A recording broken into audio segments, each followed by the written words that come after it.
I invested money on a halal company's shares 3 months earlier. But recently I checked that the company has become haram because interest-bearing debt to total assets has exceeded to 43.75%, due to which the stock has become haram, but previously the stock was halal. What should I do? The question posed by the Sadiq that he invested in halal shares, and maybe he has knowledge about how to invest in stocks which are Sharia compliant.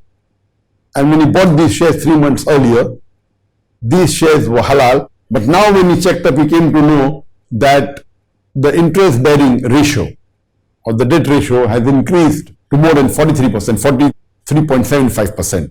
So now it's become haram. What should he do? First, if you have heard my answers on how do you come to know whether the stocks you're purchasing of a particular company Sharia compliant or not, and there are 5 categories. The first is that the core activity should be halal, and then you should see to it that they're not involved in any interest-bearing activity as a company which is giving loan on interest, etc. Then the cash and the debt ratio should be less, and any haram activity should be less than 5%. These were discussed in detail. So the brother may have checked and realized after 3 months that the debt ratio has increased to more than 43%, and that makes the share haram. What should he do? He should immediately sell the share. Sell the share and invest in a halal share. But while investing, see to it that there are 2 types of Sharia compliant. One is that the company itself has a Sharia board, and it is Sharia compliant by nature. By nature means it has a board. So investing in Sharia compliant shares which have a Sharia board is the best. And Malaysia, where I live, there are many Sharia compliant shares, and it is there in the stock itself. It mentions Sharia compliant, halal, okay, not Sharia compliant.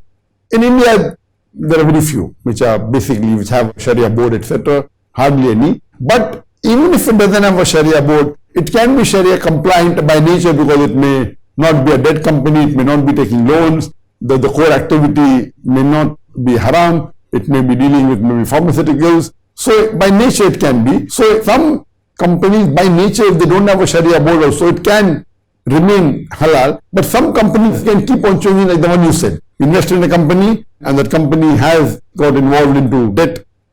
So in this you have to keep on monitoring. But the best is to invest in companies which has a Sharia board. The second best would be by nature if it's Sharia compliant. You know that the company will not involve in taking loans from the bank, and by nature it is such a company. It is a strong company, it's a big company, and it's involved in products which are halal. And then the third would be the company which may keep on changing. So it is preferable to avoid investing in companies which can change, because you have to keep on monitoring, and then if it's haram, you have to sell it. So why let yourself involve in investing even for a small period, whether it be a month or whether it be a week. So best is to involve in companies which have a Sharia board, as I mentioned. Second best is by nature if it's Sharia compliant. But now the solution for this, see to it, you sell it immediately.